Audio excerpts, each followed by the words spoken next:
Entonces, el día de hoy vamos a hablar de el SDRA en la paciente embarazada y las posibilidades de rescate con membrana de circulación extracorpórea. Vamos a empezar presentando un caso clínico. Luego vamos a discutir un poco sobre la fisiología de la paciente embarazada, sobre todo lo pertinente pues como a esta patología.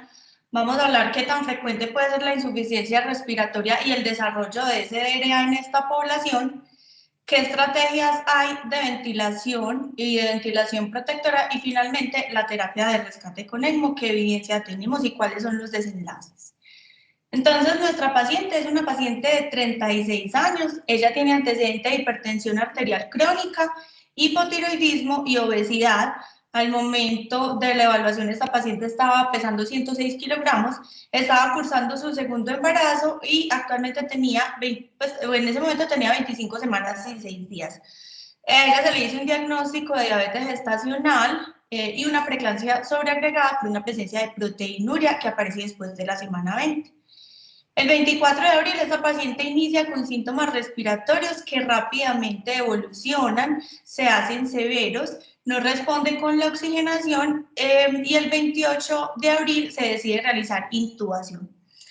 Esta paciente tiene desenlace tórpido, tiene muy difícil oxigenación. Ellos no mencionan si utilizan estrategias como la prevención y finalmente por una hipoxemia y acidosis respiratoria refractaria, el 30 de abril se solicita terapia de ECMO. Cuando se evalúa esta paciente para definir si era candidata a la terapia de rescate, se encuentra con una PAFI de 67, con una FiO2 al 100%, por lo tanto la PO2 también estaba en 67 en este punto, y con una acidosis respiratoria importante, con un PCO2 de 68 y un pH de 7.15.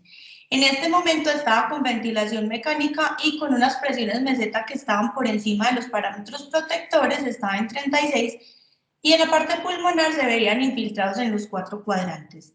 En cuanto al bebé, en este momento tenía entonces 25 semanas y 6 días, tenía 900 gramos de peso calculado y estaba en el límite de la viabilidad. Se considera entonces que a este punto la posibilidad de muerte materna es superior al 90% y que si se establece una terapia con ECMO veno-venoso, la posibilidad de supervivencia se aumenta a un 70%, por lo cual se decide canular a esta paciente. La canulación se hace fémuro-yugular. Inicialmente la cánula de drenaje femoral se va a la aurícula izquierda porque tenía un foramen oval permeable, posteriormente se reposiciona en la vena cava inferior y se establece el flujo del ECMO con un gasto de 4.4 litros por minuto, se le pone una FiO2 al 100% y una mezcla de gases frescos a 3.5 litros por minuto. Y se establecen entonces parámetros de ventilación ultraprotectora. Esta paciente inicialmente evoluciona muy bien, logra muy buena oxigenación, este es el comportamiento de los gases, vemos que tiene muy buena PO2 y muy buena PAFI, logrando normalización además del pH y del CO2, lo que permite ir desmontando la FiO2 y posteriormente le pinzan los gases frescos. Esto quiere decir que una parte del gasto cardíaco se sigue desviando hacia la membrana, pero no hay intercambio de gases, por lo tanto la oxigenación en este punto es de 100% por su pulmón.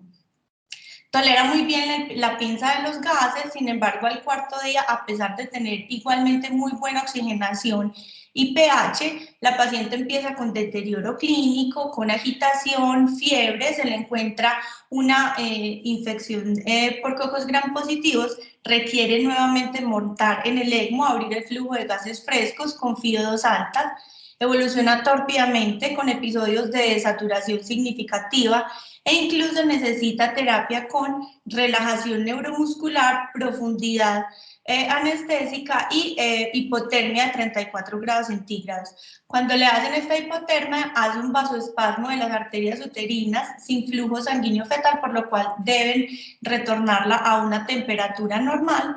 Y al día 9, definitivamente, por episodios severos de hipoxemia, además desarrollo de hipotensión significativa, se decide terminar el embarazo. Este día entonces tenemos el nacimiento de un bebé de 27 semanas y un día, tiene 9 días más que en el momento en que se canuló y 940 gramos.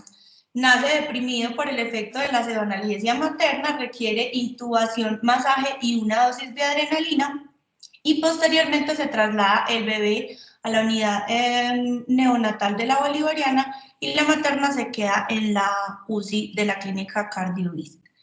Este es nuestro caso clínico. Vamos a empezar entonces a discutir el tema. Es importante saber y recordar que el embarazo tiene unas alteraciones dramáticas en toda la fisiología, que lo que buscan es mantener una adecuada perfusión a un feto que está en crecimiento y desarrollo. Y que tenemos muchas patologías que pueden tener peores desenlaces durante el embarazo, por lo tanto la frecuencia de insuficiencia respiratoria en estas pacientes no es tan inusual. Y tenemos que tener en cuenta que es muy importante manejarla adecuadamente porque la hipoxemia y la hipercapnia materna pueden tener desenlaces fetales adversos. Entonces, en cuanto a los cambios fisiológicos importantes a recordar para este tema que estamos viendo hoy, vamos a abordar entonces los cambios cardiovasculares, los cambios respiratorios y los cambios relacionados con el flujo uteroplacentario.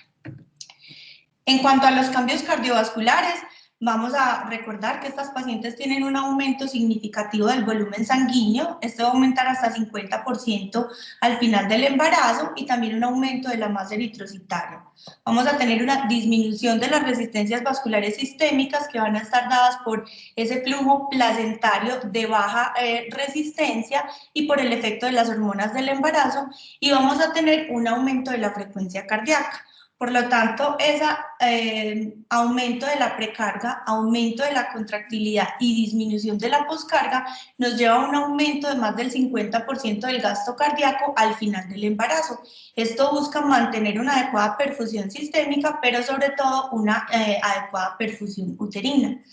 Esto es importante destacarlo porque si yo tengo una paciente que tiene una insuficiencia respiratoria, además de yo asegurarle una adecuada presión de oxígeno, yo debo asegurar que este gasto cardíaco siga alto y siga manteniendo las demandas sistémicas. Es importante también recordar el efecto de la compresión aortocava que se produce después de la semana 20 del embarazo y cuando la paciente está en supino. Esta compresión de la vena cava inferior va a disminuir significativamente el retorno venoso a la aurícula derecha y me puede tumbar el gasto cardíaco hasta en un 20%, lo que me va a favorecer mayor hipoperfusión sistémica y fetal. Adicionalmente, esta posición también comprime la aorta y no solamente me va a disminuir la presión de miembros inferiores, sino que también me va a disminuir el flujo sanguíneo uterino hasta en un 20% y este sería otro determinante, aparte de la hipoxemia materna, de una inadecuada perfusión fetal. En cuanto a los cambios respiratorios, recordemos que la paciente embarazada va a tener una elevación o un ascenso del diafragma con una disminución del diámetro vertical del tórax y esto se va a representar en unos cambios de la disposición pulmonar. Para compensar estos cambios y sobre todo el aumento en las demandas de oxígeno y en la producción de CO2, va a haber unos cambios a nivel del centro respiratorio que lo que van a producir es un aumento del volumen corriente a expensas de una disminución de la capacidad funcional residual. Esto va a llevar a que la paciente embarazada tenga niveles de CO2 que van a ser fisiológicamente más bajos, cercanos a 30 milímetros de mercurio, y van a tener una alcalosis respiratoria que se va a compensar parcialmente con un aumento de la eliminación del bicarbonato. Adicionalmente, este aumento en el volumen corriente y por tanto del volumen minuto va a favorecer presiones arteriales de oxígeno mucho más elevadas.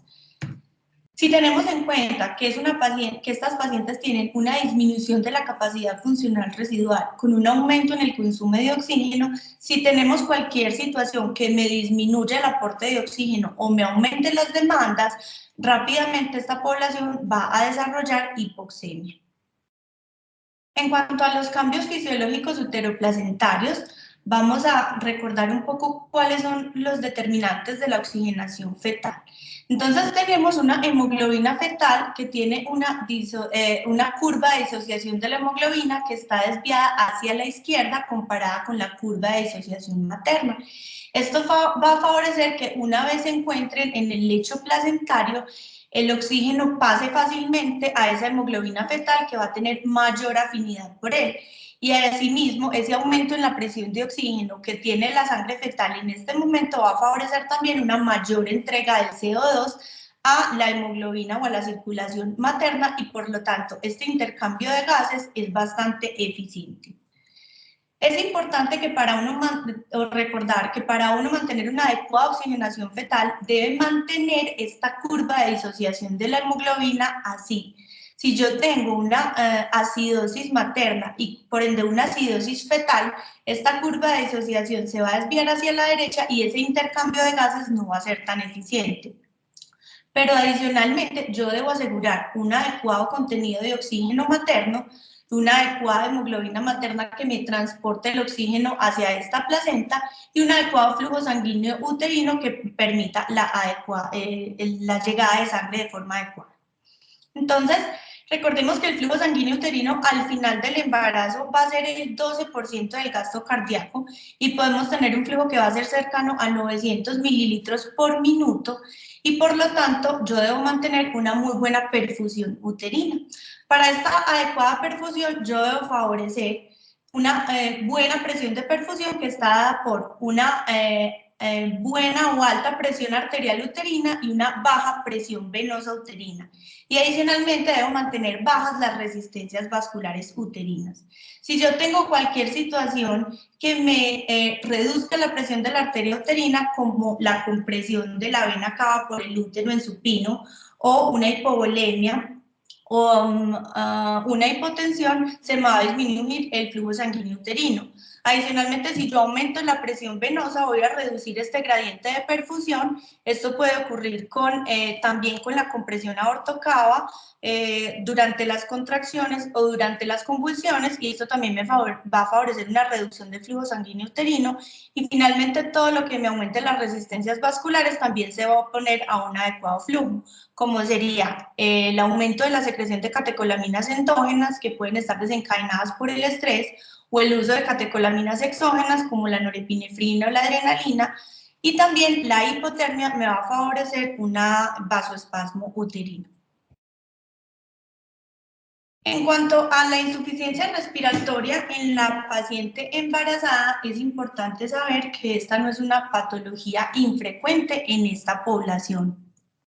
Más o menos una de cada 500 embarazadas puede desencadenar algún grado de insuficiencia respiratoria y entre 1 al 2% de estas pacientes pueden terminar en formas severas.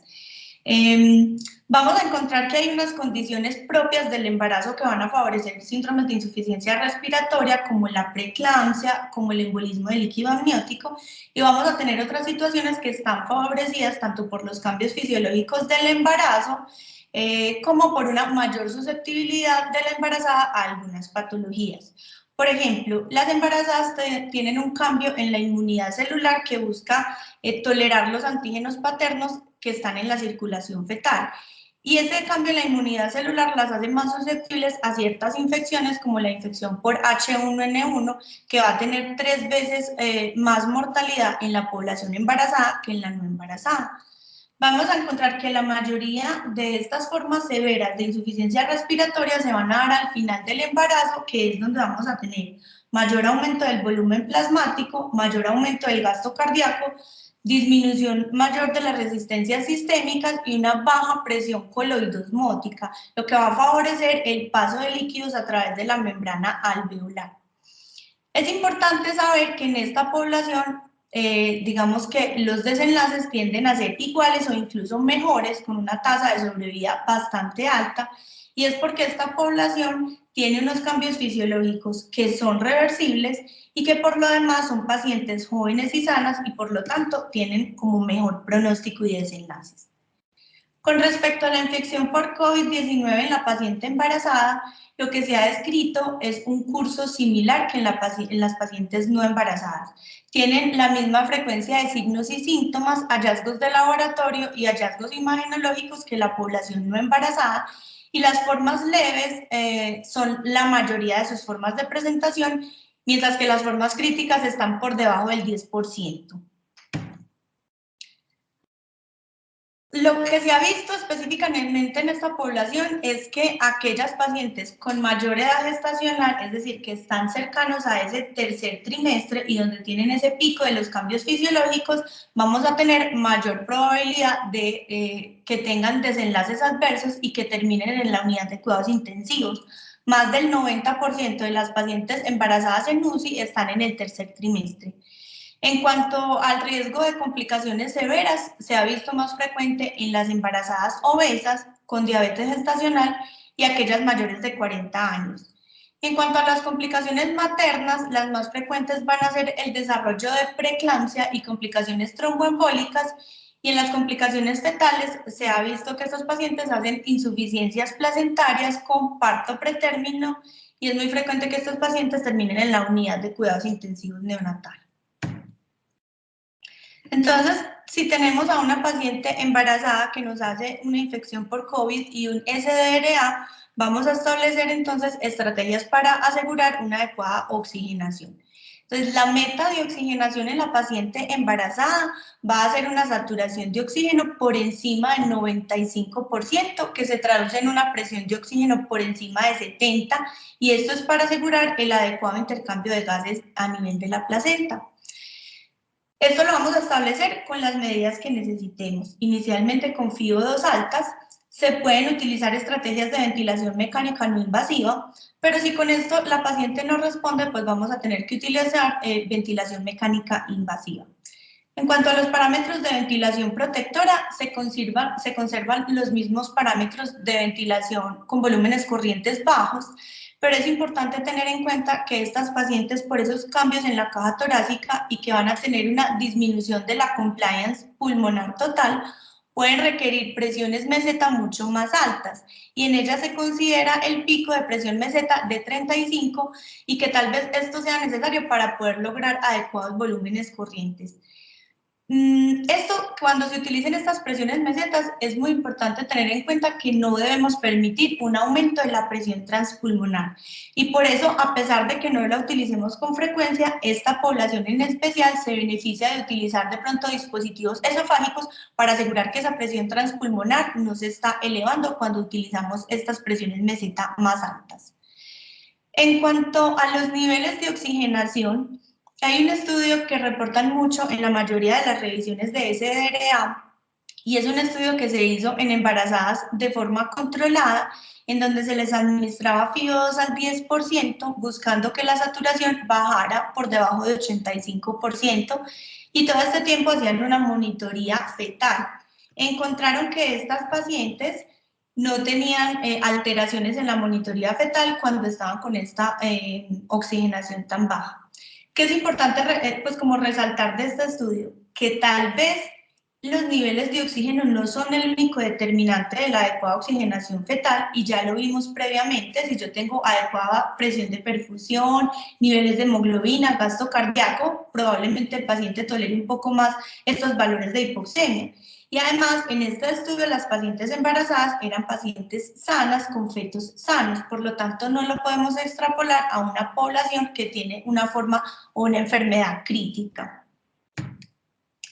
En cuanto a los valores de CO2, es importante que en esta población evitemos una hiperventilación. Ya sabemos que ellos están con un estado de alcalosis respiratoria de entrada, y por lo tanto favorecer una hipocapnia va a alterar de forma significativa la perfusión uterina. Pero tampoco deberíamos favorecer la hipercapnia, porque sabemos que esto es lo que nos mantiene los adecuados, el pH necesario para que esa curva de disociación de la hemoglobina no se me altere.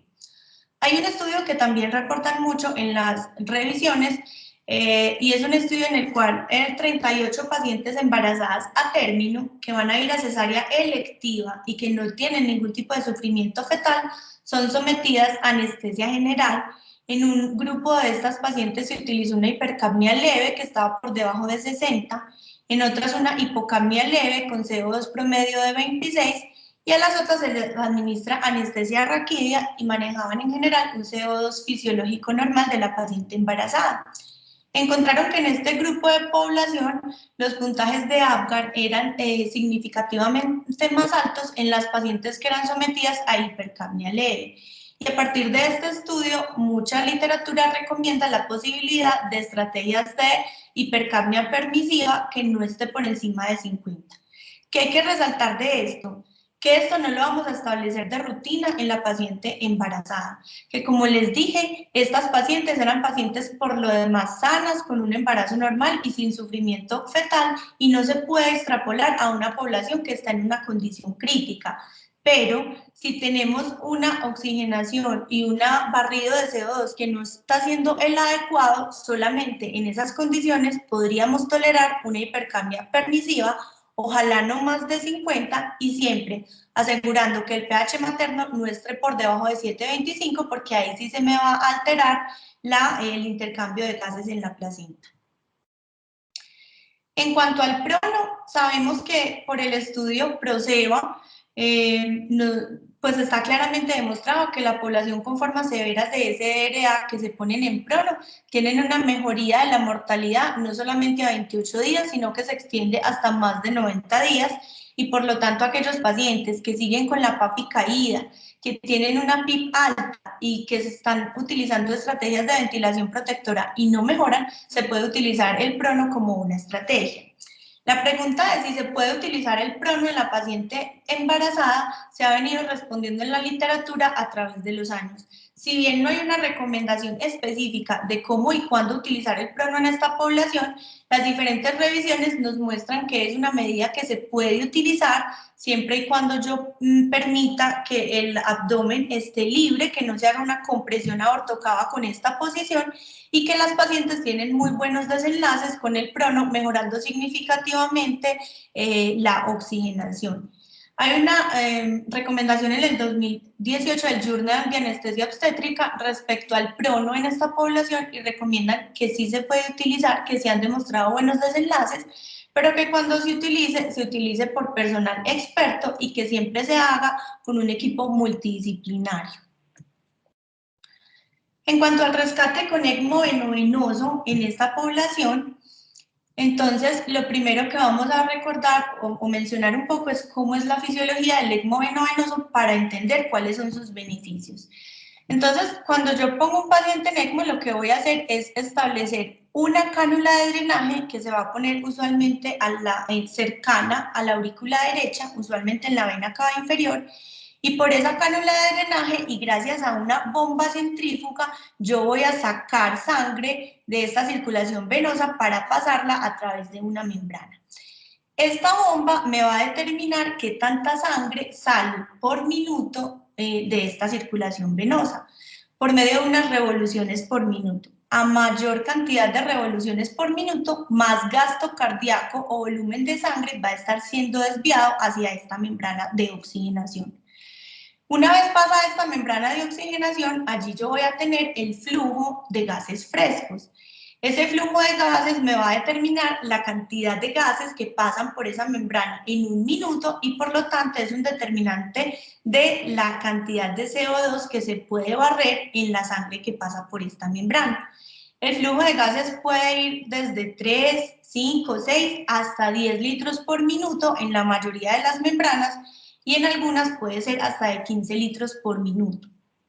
Adicionalmente, esos gases que pasan por ahí van a tener una FiO2 o un porcentaje de oxígeno que yo puedo establecer entre 40, 50, 60 o hasta el 100%, y va a ser otro determinante de la oxigenación de la sangre que pasa a través de esta membrana. Finalmente, esta sangre que sale arterializada con una concentración alta de oxígeno y baja de CO2 va a ingresar nuevamente a la circulación venosa, usualmente en la vena cava superior. Cuando llega a la vena cava superior, va a ingresar a la aurícula derecha y se va a combinar o a mezclar con la otra sangre que está llegando del retorno venoso sistémico. Por lo tanto, siempre vamos a tener una mezcla de oxígeno y una sangre venosa mixta que va a salir hacia la circulación pulmonar. Cuando pasa por la circulación pulmonar, dependerá de qué tanta capacidad de intercambio residual tenga ese pulmón para que la cantidad de sangre que llega finalmente a la aurícula izquierda tenga la presión de oxígeno que tiene esta sangre venosa aquí mixta o tenga un porcentaje un poco mayor si la paciente o el paciente conserva algo de intercambio gaseoso pulmonar. Posteriormente, a través del ventrículo izquierdo, esta sangre va a ser bombeada a la circulación sistémica. Esto es importante resaltarlo porque la perfusión sistémica va a estar dada por el gasto cardíaco del paciente. Es decir, cuando yo monto un paciente en un ECMO venoso, yo debo asegurar una buena función cardíaca para asegurar una adecuada perfusión sistémica. Entonces, ¿qué permite el ECMO? Si bien el ECMO no tiene efectos curativos por sí mismo, pues va a permitir que ese pulmón no tenga que recibir volúmenes tan altos, sino que yo utilice una ventilación protectora y eso permita disminuir la lesión pulmonar asociada a la ventilación mecánica y que ese pulmón se vaya desinflamando y se vaya recuperando. Y asimismo, pues mantener una adecuada oxigenación y barrido de CO2 sistémico que no estoy pudiendo tener por ese pulmón. Recordar las formas de canulación. Tenemos varias formas de canulación, una cánula de drenaje en la vena cava inferior y una cánula de retorno en la vena cava superior, pero también podemos tener formas de drenaje femorofemoral. Y hay unas cánulas especiales que son las cánulas Avalon, que es una cánula única que se introduce a través de la yugular interna y pasa por la vena cava superior y la vena cava inferior. Esta cánula tiene dos orificios de drenaje en ambas venas cavas que van a llevar la sangre hacia la membrana del ECMO y un orificio de retorno que sale casi directamente a la aurícula derecha. Esta cánula se resalta con respecto a las demás porque como solamente tiene un sitio de canulación, va a permitir una deambulación y recuperación del paciente mucho más fácil a pesar de estar canulado en el ECMO. Con respecto a la terapia de rescate, específicamente en la población con COVID-19, las guías ELSO sacan un reporte este año encontrando que la mayoría de los pacientes con COVID van a requerir un ECMO de tipo venoso. En cuanto a los criterios de selección, no cambian en esta población, pero se hacen una salvedad de que si tenemos unos recursos limitados porque el sistema está desbordado, el ECMO se debe reservar para aquellas poblaciones que tienen mayor posibilidad de sobrevida. Se ha encontrado que en esta población la duración del ECMO tiene una mediana mayor y que incluso ha habido pacientes con terapia durante más de 28 días que tienen recuperación pulmonar completa, por lo tanto esta patología puede ser una indicación de ECMO prolongado. Y en cuanto al comportamiento de la mortalidad por COVID en ECMO venoso es cercana al 45% y es muy similar a la que se tenía en épocas pre-pandemia. En cuanto a las indicaciones de canulación, entonces vamos a tener pacientes con hipoxemia, con una PAFI menor de 150, en los que ya establecimos todas las otras estrategias que ya mencionamos. Ventilación protectora, PIP alta, sedación, relajación neuromuscular y posición en prono, y a pesar de esto yo no logro la oxigenación del paciente. Si a pesar de esto el paciente tiene una PAFI por debajo de 80 que dura más de 6 horas o por debajo de 50 que dura más de 3 horas, se debe considerar canular en un ECMO venoso. O de pronto yo no tengo la PAFI tan caída, pero no tengo un adecuado barrido del CO2, la PCO2 está por encima de 60 y me está produciendo una acidosis respiratoria que dura más de 6 horas. Esta sería otra indicación de canular al paciente.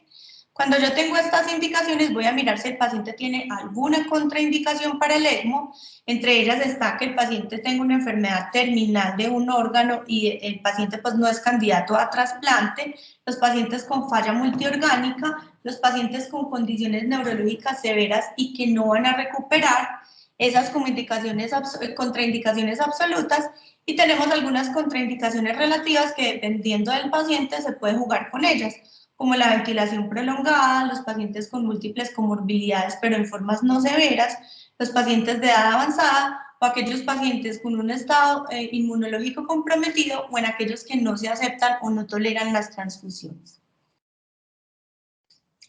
Cuando yo monto el paciente en ECMO, lo primero que yo debo hacer es establecer una estrategia de ventilación mecánica ultraprotectora para favorecer una mayor recuperación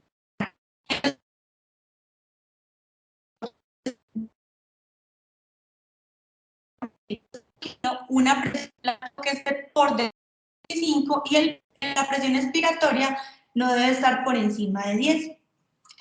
Y si yo lo puedo hacer y de pronto el centro está entrenado, yo puedo utilizar estrategias como ventilación en prono en ECMO para favorecer una mayor recuperación pulmonar. Con respecto a la paciente embarazada, no hay unas recomendaciones específicas para esta población, pero se siguen conservando las mismas indicaciones de canulación, de tipos de abordaje, sea yugular y femoral. No hay ningún desenlace diferente con respecto a la forma en que se canule la paciente, y las estrategias de ventilación ultraprotectora también son las mismas en las pacientes embarazadas. Ahora, surge una pregunta con esta población y es, si yo tengo una paciente embarazada que voy a montar en ECMO, ¿debería someterla a parto inmediato? La mayoría tiende a sugerir que sí, porque probablemente disminuir esa carga cardiorrespiratoria y de demandas del embarazo puede mejorar la condición del paciente. Sin embargo, lo que se ha visto en la mayoría de los reportes es que estas pacientes no tienen mejores desenlaces cuando se desembarazan. Entonces, la decisión de montarla embarazada o no va a depender más de la posibilidad de sobrevida fetal. Si yo tengo un feto que se encuentra en el límite de la viabilidad, yo podría considerar montarla embarazada buscando que ese feto madure un poco más y sabiendo que la condición materna no va a mejorar si yo la desembarazo. Sin embargo, si yo tengo un bebé que ya está muy cerca del término y que probablemente estar dentro de ese ambiente hipoxémico va a ser peor para él, pues probablemente en este caso sea mejor desembarazar a la paciente.